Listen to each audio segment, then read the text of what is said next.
I'm Michael Kithcart. Welcome to Champions of Risk, where we really look at the many, many aspects of risk so that we can all move through uncertainty with more grace, resilience, and confidence together. So I kind of have a true confession here. When I was getting ready to launch this podcast earlier in the year, I read a book on risk, and I really, really connected with it. It was written by a woman who explained science and human behavior in a way that was kind of like my besties and I just talk about life over wine. And I really thought she had a great style, and her information is incredibly interesting. So you can only imagine how excited I am to be talking with her today. So Kayt Sukel is a science and travel writer, and she goes deep into her subject matter. Some of the subject matter, even maybe a little taboo. She has no problem going into the interesting topics like love, sex, neuroscience, travel, and politics. Gee, I wish we could give you more subject matter in these times, Kayt, on that. Her work has appeared in Atlantic Monthly, USA Today, The Washington Post, National Geographic, Traveler. That's really just to name a few. And she's also the author of 2 books, one of which we're going to talk about today. The one that I read, which is The Art of Risk, the new science of courage, caution, and chance. Kayt, welcome to Champions of Risk. Thank you for having me. It's a pleasure. I'm just so excited to be talking to you and to kind of help provide some context. I'd love for you to share a little bit about your backstory in terms of, how it helped you decide that you wanted to actually talk about risk and write about it. Sure. I think so. I should probably preface this that I'm a woman of a certain age at this point, but in my 20s, I was a little bit of a wild child. I shouldn't even say little bit. I could grab my mother, bring her up here, and she could regale you with stories of, she would say the absolutely ridiculous or stupid things I've done, but they were risky. And I never really thought twice about it. I traveled all over the world. I had, still actually do sometimes scuba dive with sharks, and I didn't think anything about it. And then I had a kid and I turned 40, and all of a sudden I wasn't quite so go, go, go and out there anymore. I was really feeling myself kind of holding back. And, all of a sudden I was getting much, much more comfortable sitting on my couch and watching other people take risks versus, going out and doing them myself. And I really kind of wondered why that was. Is it that I'm just getting older? Is it because I'm a mom? Is it just, where I am in life? Is it maybe some mood or depression? I don't know. And of course, the way that I try to answer a lot of these questions, because I'm a brain nerd, is looking at the science. What could science tell me about risk and about what I was learning, or rather what I wasn't doing, and so that I could become maybe not the same kind of risk taker I was in my 20s, because a lot of that stuff, it didn't turn out so well. First marriage, some of the stuff, we could skip some of those mistakes. I think a lot of us are going to be able to relate to you, Kayt. Yeah, but I wanted to know, how could I did get a lot of joy out of it and a lot of knowledge and experience. How could I become sort of a better, a smarter risk taker? Mm-hmm. In the book, you talked about you were kind of irritated with yourself, where you used to be a participant and you turned into an observer. And that really connected with me. I feel like I was way more gallivanting and trying new things and doing questionable things in my youth, that I'm not so willing to do anymore. And, does that just come with age, or is it wisdom? And it's hard to know, because there's that old line, and it's funny because it depends on like sort of the sport, and you'll hear it in different ways, but they'll say that, there are old climbers and bold climbers, but no old, bold climbers. But then you'll hear that with skiers. You'll hear that with you'll hear it with skiers, you'll hear it with climbers, you'll hear it with, mountaineers. they're old, they're bold, but those two things don't come together. And so that was kind of my first hypothesis. It must be that I'm just getting older.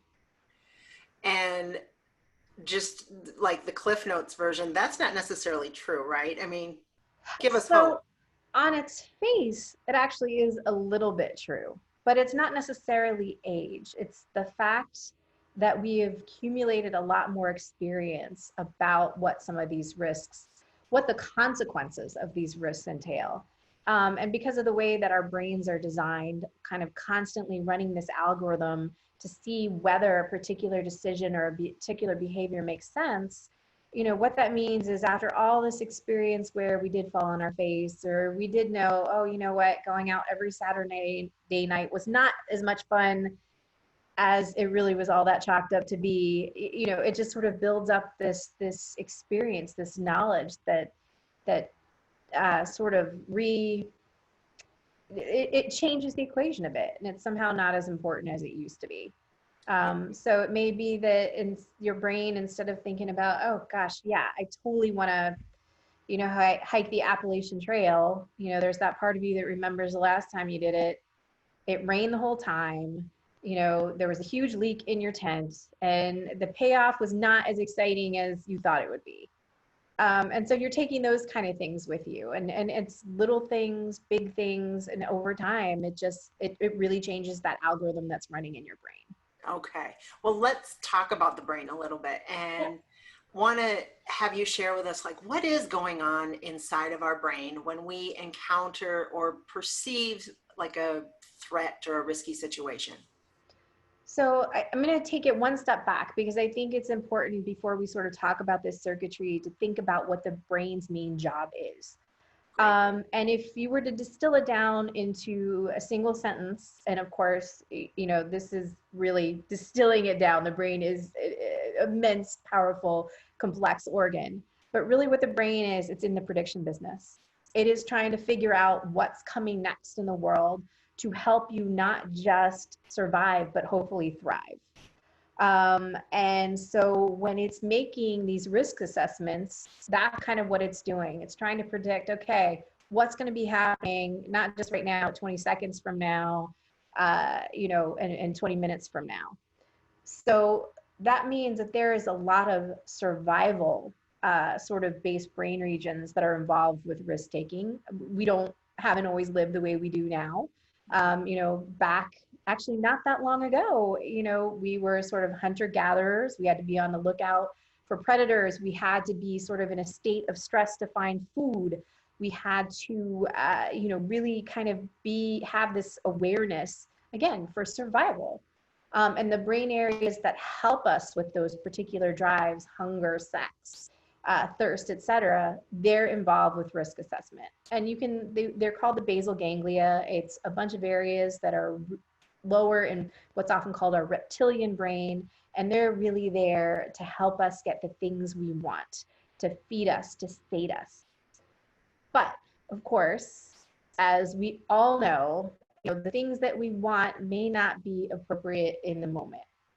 And so we also have our frontal lobes there to say, okay, wait, no, that's a bad idea, or at least not now.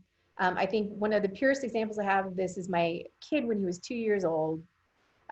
We were eating, we lived in Germany at the time, and so we were at this little cafe. The tables very close together, and he wanted chocolate cake.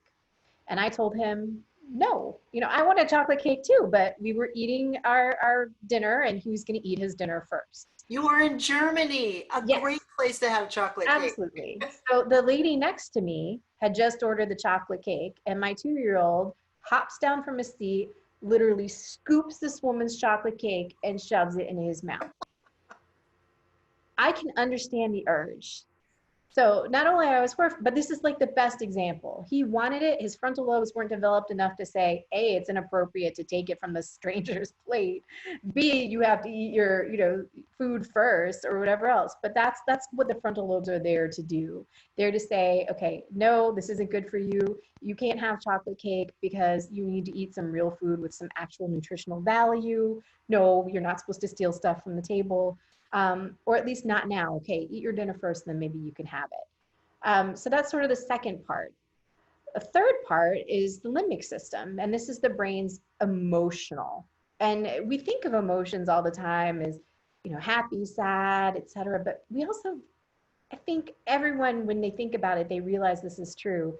We talk about emotions as being these big, huge things, but most of the time we just hear these little faint whispers. We see, or we know that we're going to see our ex and we just kind of feel a little apprehensive. Not full out, well, maybe if it's close to the breakup, you might have full out crying, but after time, you just have that little bit of apprehension because there's a lot of damage there.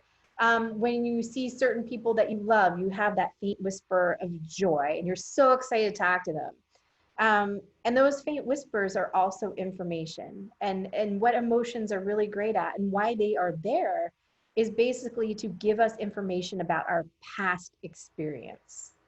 So, my kid has now learned after getting a serious talking to in timeout that he's not to swipe chocolate cake from other people.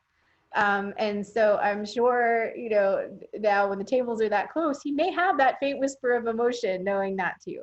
But these three things are all working together. And like I said, it's an algorithm. It's almost like a computer program. They are taking in all of the information in the world around you about the decision you're about to make, the step you're about to take, and trying to take that information from your wants and desires and needs about your past experience and where those decisions have led you from the past. And then your frontal lobes, which is the seat of reason and judgment that knows what's appropriate and what's not, to come up with this idea of, okay, whether you should go or no go. Yes. Okay. So what if my past experiences are things that have where I've really played it safe, where I really haven't branched out much, and that's what my brain is kind of going to first, and I want to break free from that. So the good news is that breaking free from that can be done. And it doesn't mean, here's another problem with risk is that so often we talk about it in terms of billion-dollar business deals, or, Alex Honnold, the famous rock climber, doing his free solo, going up in Yosemite with no ropes. And, we're all watching, him on National Geographic thinking, I hope he doesn't die. It is But amazing he to is, watch. no, but we talk about risk as being this big thing, right? It's life Yeah. or death. But really, risks are the little decisions that you make every single day, from as small as whether or not you should have that third cup of coffee, even though you know that it's going to make you jittery, later in the afternoon, all the way up to whether or not you should quit your job and move across the country. And that's a good thing because, I think when I started this book, not just the question about whether age, I really thought that there was something different about me, say genetically. I was wired differently, and that is why I had always gone after risk. And I don't think that that's the case anymore. Genetics certainly plays a part, but your environment does as well. And so one of the biggest things that can determine whether you can be a smart risk taker, and I find this so funny after all this work because it's so counterintuitive. It really is all about doing your homework. It's about preparation and familiarity. And how boring is that, right? We want to watch Alex Honnold just climb up the side of the cliff face like he's Superman. We don't want to think about the hours and hours of work he's done bouldering and climbing on other areas to build his skill set. The times that he's tried to make that run on Yosemite and decided it didn't feel right, or probably all the times he did it with ropes beforehand so he can learn all the handholds. We don't want to think about that stuff. We see what happens at the end of it. And really, even if you've played it safe all your life, and what that means is you just need to push that boundary a little bit. It doesn't have to be a big thing. Nobody's asking you to jump out of a plane or, quit your job and start touring the country as a musician. It starts with a little thing and then it moves up from there. Yeah, that's and it's such a great example too, because if anybody watched the documentary, right, which I think is called Free Solo, Yes. something like that. And the majority of the movie is about the preparation. Yes.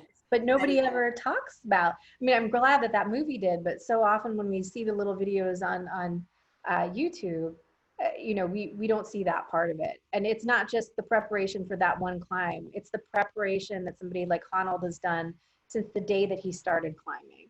Yeah. how he's learned, how he's trained his body, how he's trained his mind. And you know, one of the best examples I want to give about this, because again, I say risk isn't about, you know, these kind of extreme athletes, and then I give that example. It can be just as simple when you talk about familiarity and preparation as how you travel. So I grew up in the New York City area. I grew up, even when I was really young, I took the subway by myself. Now I live down in Texas, and when I tell people that, they're ready to go back in time 30 years and call somebody to, you know, say my parents were neglecting me. How could you go on the subway? It's dangerous. You know, they basically see it as you know, a ticket to being mugged or assaulted in some way. But the New Yorkers who use it every day, you know, while there is some risk, they're familiar with it. They know when to take what trains. They aren't worried about getting lost. But then you take that same hardcore New Yorker who's not used to cars, and then you put them out in the middle of like nowhere, Nebraska, where the guy at the gas station gives them directions like, okay, go down about 3 miles and then turn left at the chicken, Yeah. you know, and you will literally get directions like that, and they're like, what is this? How do people get anywhere? Why can't I have a nice grid of streets, well marked train? It really is, and that changes the way that you see the whole situation. Yeah. So I find it kind of amazing, because a lot of times the things that we think are scary really are just a matter of we're not familiar enough with them. Yeah. That's it makes so much sense when you break it down like that, Kayt. So you mentioned a couple things that I want to go back to. So you're Sure. saying, you know, like your environment and your experiences contribute to it. What are some of the other factors? Because I heard sex, you know, gender, Yes. genetics. Talk to Okay. us about other factors. So I want to start with some of the biological ones, because those I think are, you know, we definitely have this idea that some people are hardwired for risk, and some people are definitely much more, you know, they want to play it safe. And there's a little bit of truth to that, but not necessarily. And basically, there have been genes that have been identified. One of them is called the MAOA gene. There's a dopamine receptor gene. And what they do find is that for people, and it's not necessarily good risk takers, but more impulsive people, more, you know, fly by the seat of their pants kind of people, they're much more likely to have these particular gene variants. Okay. The So grab the yeah, chocolate cake off the table kind of people? yes. Well, except they're the, you know, they're the people who are going to grab that chocolate cake off the table when they're 35 as opposed to 2. They never learn that. But yeah, but they will often have some of these variants that what the scientists think means is that you have more of a chemical called dopamine, a pleasure chemical running, and it basically weights as your brain is doing that kind of risk-taking equation. It weights those wants and needs much higher than it does, say, societal rules or safety, things like that. But again, that's more impulsive stuff. That's not necessarily smart risk taking. Mm. And even though there are these genes, it's a single gene, which means that it has just a very small influence on your overall behavior. But that small influence over time, over experience, can end up to very different lives lived. However, you will even find these people, and you know, many of these studies that originally looked at these gene variants, they looked at people who are incarcerated or people who, you know, extreme sports, etc. You take a normal population of folks and do this kind of testing, you may find that your, you know, super boring, you know, homeowner association neighbor has this gene too. So how do you explain it, right? So it's just a small influence that may nudge you one way or the other based on what's happening in your environment. So it's not necessarily that risk takers are these genetic supermen. It's more, or super women. It's more that they may get a little bit more of a rush from taking a risk, And it or could, in general, is it in general or is it maybe, is it specific to things? um, I don't know that I have a good answer for that. I think it's probably a little bit of both. And again, because the thing is, our genes don't exist in a vacuum.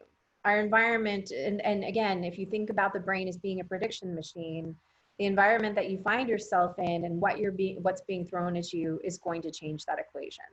So generally and specifically, it'll change it a little, may nudge you in one way or another, but it's not the end all be all that people want to talk about.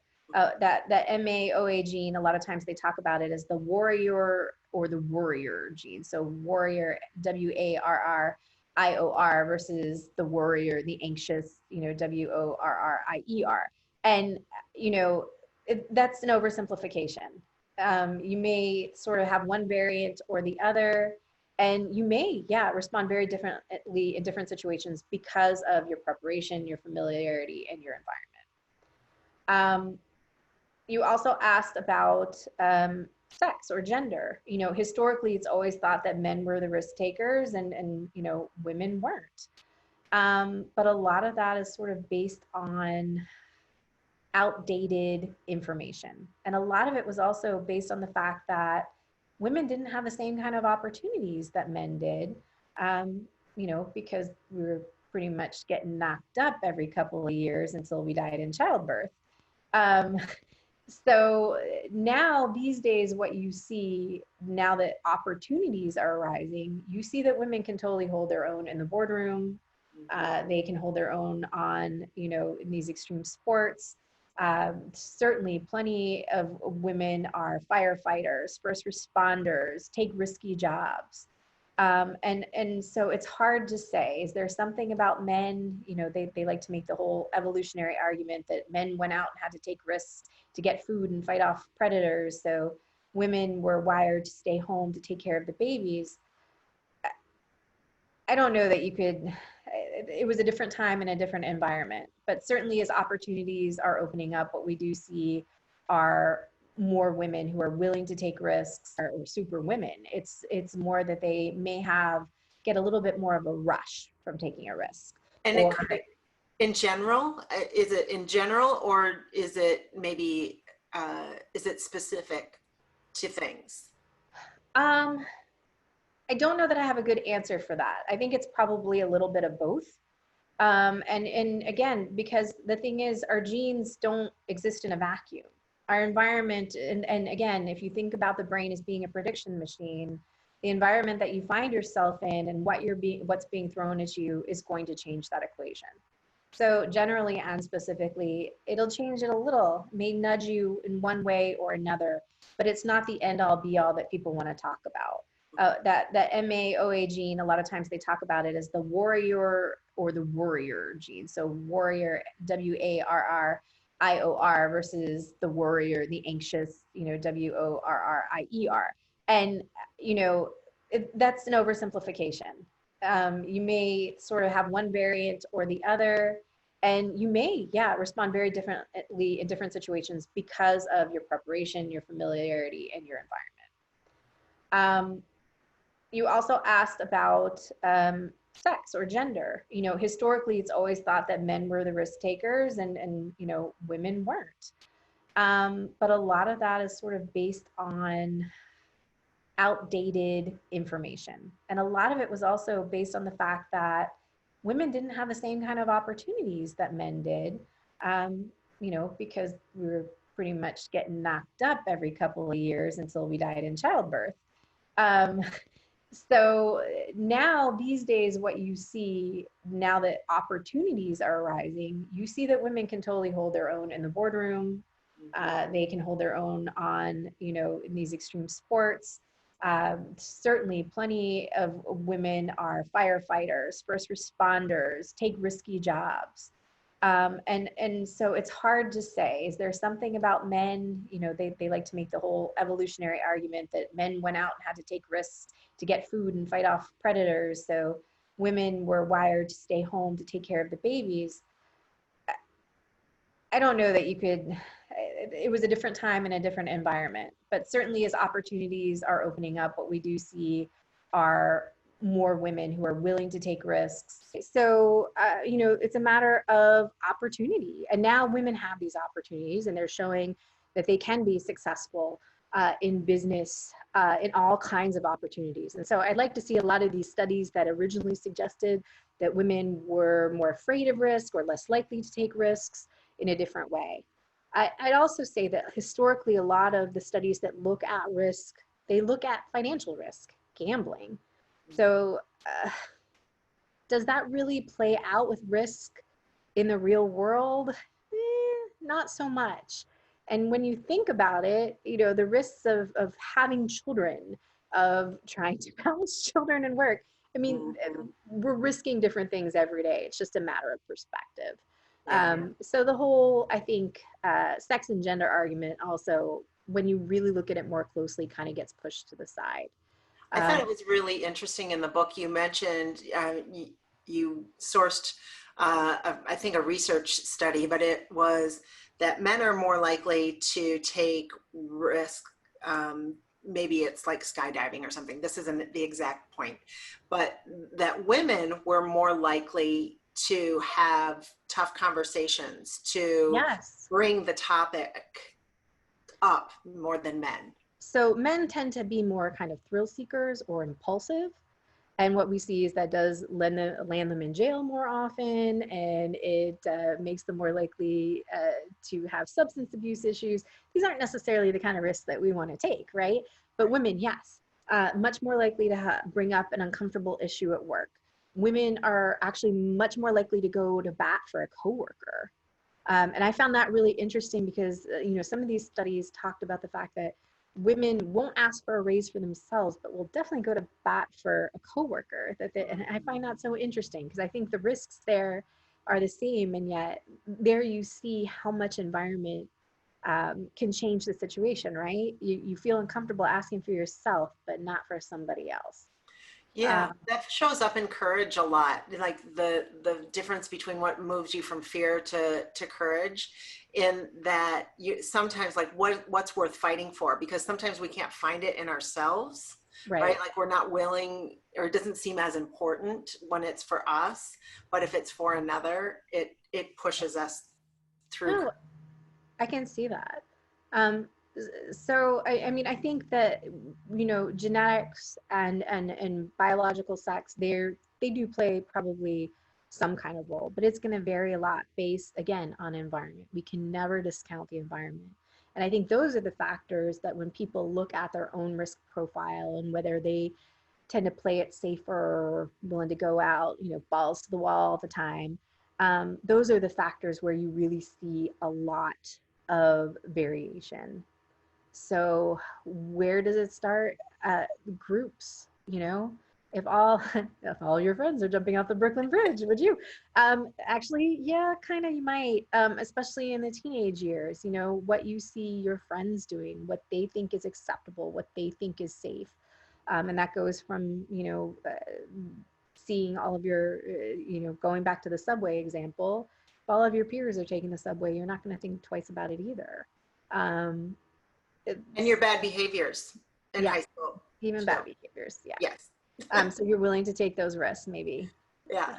lie to your parents or what have you. And certainly teenage years are rife with risk taking, and it's basically helping you get the experience to become a, fully functioning adult. That's a whole different conversation. Yes. So groups matter. And there's this one demotivational poster that I love. And it's this picture of all these hands coming in together, and it says meetings. No one is as dumb as all of us. And I, it's very true. Groupthink exists. It's very real. And when you have people who are telling you the same things and assessing risk in the same way, and who aren't, pushing sort of the boundaries and asking questions, you end up not having the right information and making silly mistakes. So I think groups plays a good role. That also plays into that, like you're the sum of the five people that you spend the most time with. Yes, absolutely. Yeah. And what they view as risky is probably going to be really similar to what you view as risky. Yeah, that makes sense. So when people are more, let's say risk averse, or they label themselves that, but yet as a society we tend to applaud the risk takers, the people that put it all on the line. So why is it that we love those stories so much, even though we won't necessarily do it? I mean, why do we love superheroes? And I think we love the idea that because I think a lot of us, what holds us back is fear. And it may not always be a rational, or sometimes it's very rational, but it may not always be a rational fear. So we love the idea that people, in order to do amazing things, can just push that to the side. But again, fear, those emotions that we talked about before, they're there for a reason. Those are those faint whispers of your past experience. It's not trying to overwhelm you, because if we were overwhelmed by our emotions all the time, we wouldn't get anything done. As anybody, I just think about my pregnancy mood swings. Nope. you know, you don't want to be overwhelmed, but you do want those little hints and whispers to say, oh, wait, this is probably a really bad idea. So I think it's this idea that it's mind over matter, that you can talk yourself into anything.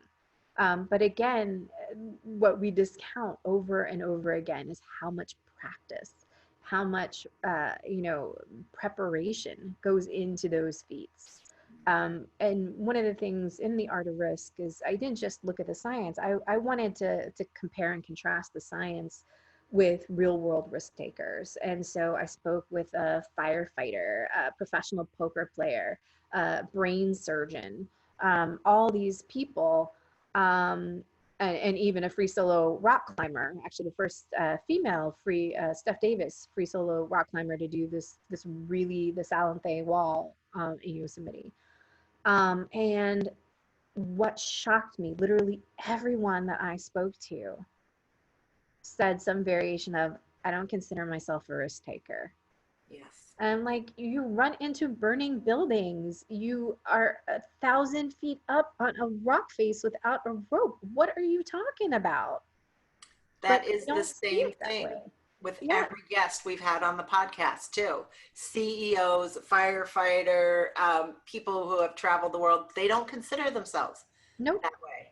And it was funny because I also spoke to an Army Special Forces operator, a Green Beret, about it, and he just kind of broke it down for me. And oh my gosh, he kind of did it, and it's like, all right, but he's just like, okay, because he's talking about doing like halo jumps out of planes. He's like, okay, so if I've been trained in it over years, then that eliminates this much risk.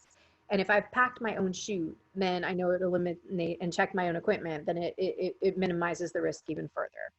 Then if I have a jump train pilot who knows what to look for, now I'm even further lessening. He's like, so after a while it just becomes the same thing as the prep and the stuff that you do before taking your car out for a drive, or you know doing what's most familiar to you. So that practice, that training, and it's all there basically, so that if something does go wrong, you can immediately sort of switch, and go back to that training to do what you need to do to fix the problem.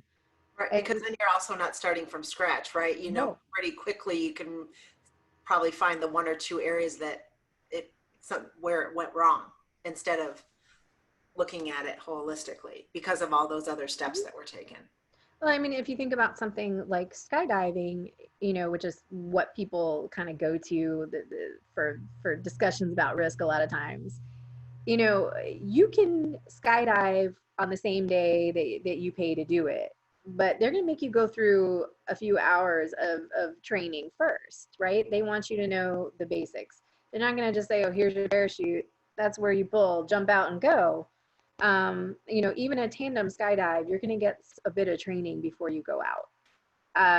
That still doesn't make me want to do it.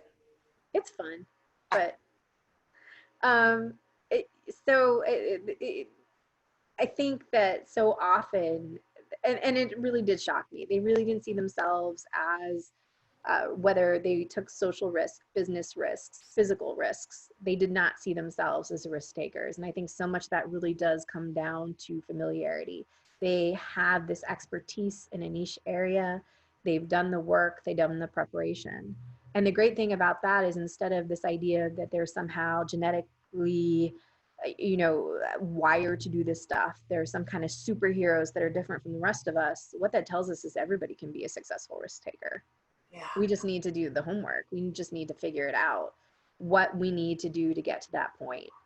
And so I actually found that really inspiring. It So if is. it's a matter of, okay, maybe I'm no longer a, super bold climber, but because I'm an old climber, but it's still in there. I can still push myself as long as I'm willing to do the work beforehand. Yes. And that then increases the willingness in, Absolutely. to do it too. What about, what have you noticed since COVID hit? Because this has really started to create some very real threats to people's lives for sure, and has amped up anxiety and a level of uncertainty that we know our brains don't care for. Mhm. So, how can people navigate through perceived threats, risk in this time? So your mileage is going to vary. I want to just state that up front because that anxiety, people often define anxiety as, feelings of worry in the absence of a threat. We actually have a threat here, and I'm getting a whole discussion of why people want to view it as being the end of the world versus nothing at all. That's probably we take too long with that one. But those anxious feelings, you have to remember that's part of that mesocortical limbic circuit that I'm talking about. So as it is dealing with what is a real threat, you have that buzzing and sort of that fear, needs, wants, drives part of the brain, and that is going to influence the way that you perceive risks. And it may do it in different ways. It may make it for some to just say, okay, I've hit my threshold, forget it. I'm going out there because I can't do any more than I'm doing to try to avoid it. So if I get it, I get it done. And I think that's a lot of why we see some of these big parties or gatherings or what have you, because people have just decided my brain is at the threshold, can't deal with this. And then you'll see other people going exactly in the opposite way, where they, if they could plastic wrap their house at this point, they probably would. Um, I don't know that either extreme is particularly healthy, but I think it just shows why, again, familiarity and preparation. This is a new threat. We're learning new stuff about it every day. It's really hard for us to understand or visualize what we need to do to be safe from it. And again, brain's a prediction machine, right? It wants to keep us safe and healthy. So here we have this little thing that's, 1.2 microns that we can't even see. And we don't know, somebody had it who was on the elevator, before us 2 minutes ago. Right. It's hard. Those aren't the kind of predators and threats that we're used to trying to manage. Right. Because we can still do a lot of the things, going back to the analogy, that you were using of all the preparation steps that can be taken where, that we can do for ourselves, but there are these other uncontrollable Yes. factors. And I will say, one thing that's been shown time and time again, the brain hates uncertainty. And, I think that's part of why some of these successful risk takers don't think of themselves as a risk taker. They don't see that uncertainty anymore. Part of that is because they're so prepared and they've minimized it as much as possible. But in this situation, we have a ton of uncertainty for all kinds of reasons. And our brain really doesn't like it. And that's what's kind of, amping up the anxiety. So it's going to try to get rid of that uncertainty any way it can, whether it means that you find yourself up until 1 a.m. doom scrolling, trying to learn everything that getting your online epidemiology degree, or again, whether you go for that whole, forget it, when it's my time, it's my time. And if a virus takes me out, so be it. We just, the brain is just, it gets to a point where it's like, okay, this is too much. And I think in some ways, what's been interesting is, I've talked to some of the researchers who still do work on uncertainty. We see people taking little micro risks to try to manage it. So, all the Instagram posts of people cutting their veins, even though they knew way back when they were It's 19, always, things were a bad idea. they're always the bad idea. The bright hair colors, some of that is, yeah, because they don't have to go into work or whatever. Now they can have magenta hair, but it's like you get that little that little sense of control, that little sense of certainty back to kind of counter it.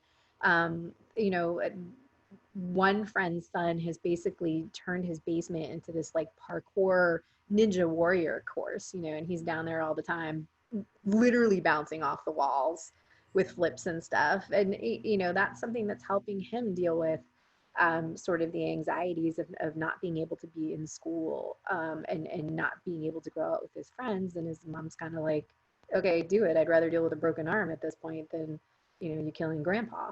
Um, so I think part of it, it's finding ways to manage that uncertainty, but I think our brain is looking for like little release valves here and there when it can find them. What are some of the ways or the reasons why we should actually kind of reframe the way that we look at risk? Could that help us through these situations? I think so. I mean, so again, we talk about it as it being, danger, injury, death. And again, those little decisions you make every day. I rarely like wear a white blouse like when I go out because I love red wine, and 9 times out of 10, I'm gonna end up with red wine on my cleavage. That's a risk, right? If I might have a really cute white blouse, then I could decide to drink white, but I'm not going to. But I mean, even that is a risk, and people laugh at something like that. But every decision you make every single day has an element of uncertainty to it. And I think once we recognize that, it doesn't become so big and scary and horrendous anymore. Now, certainly a novel virus is a little bit different than just getting some red wine on your cleavage. But, I think once you recognize this isn't just the stuff of frontline responders, of extreme sports heroes, et cetera, that risks are something that you can take and get smarter about each and every day with just the right preparation and experience.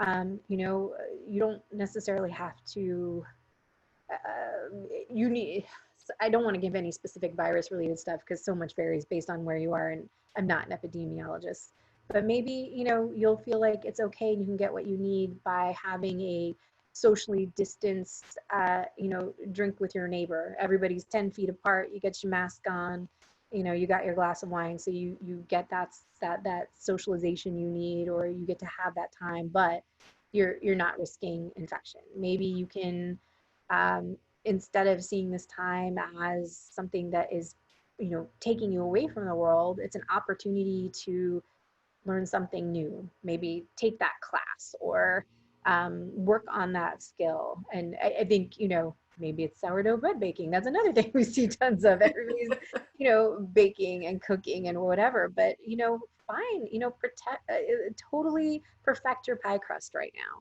now.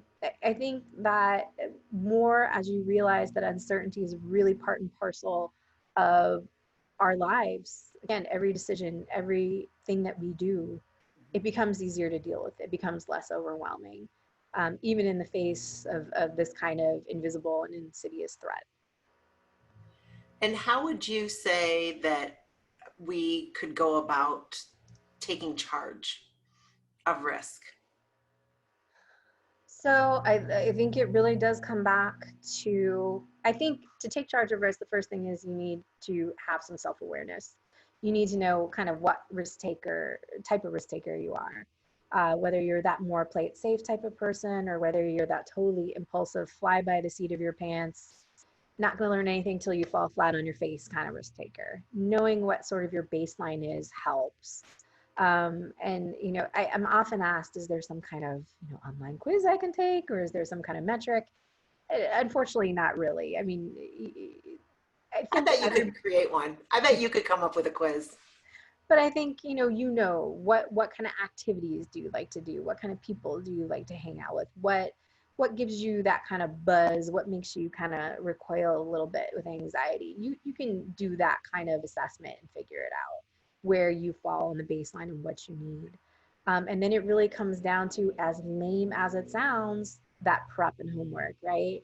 You gotta know what you need to know about a given sport or topic or endeavor before you can figure out what you don't know.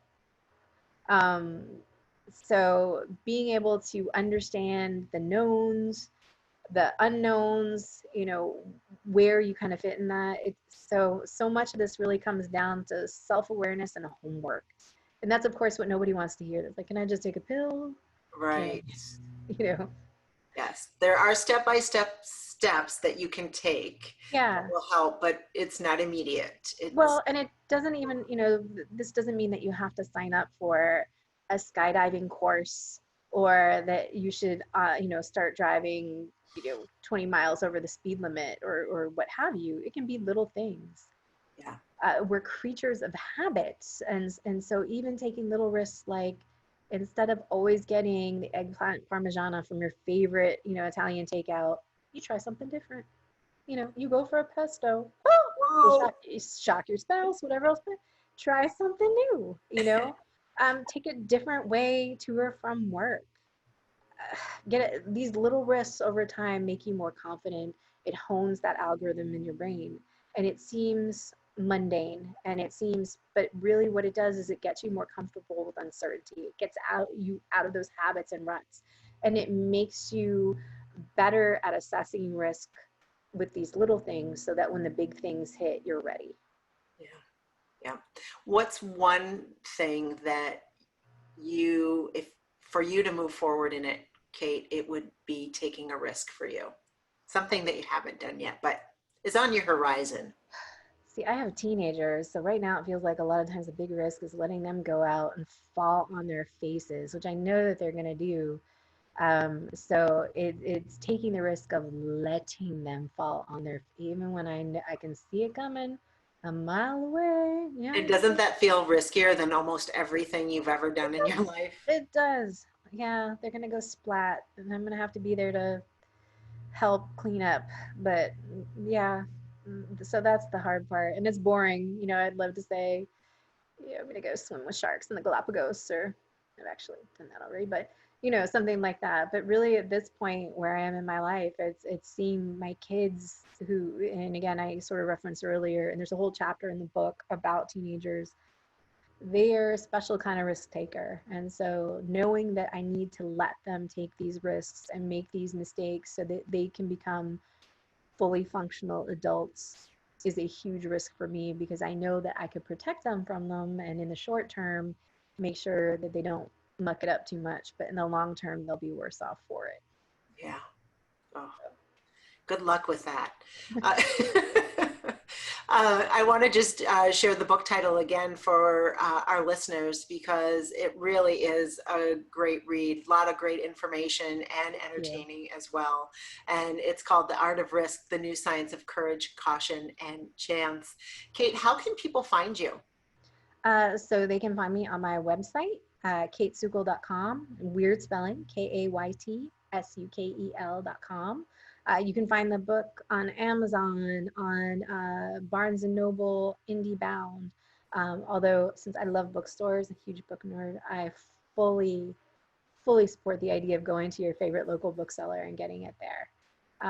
But yeah, That's great. Thank you so much for the conversation today. thank It's you. been a huge pleasure. And for all of you out there that are listening to the podcast today, if you would like help building your risk muscle and elevating your courage, let's talk. It's a big piece of coaching. So right now I'm offering a free coaching session that I will help you identify the next best steps that you can take to get you unstuck and taking action with confidence. You can find a link in the show notes, and also you can go to michaelwcathcart.com. And until next time.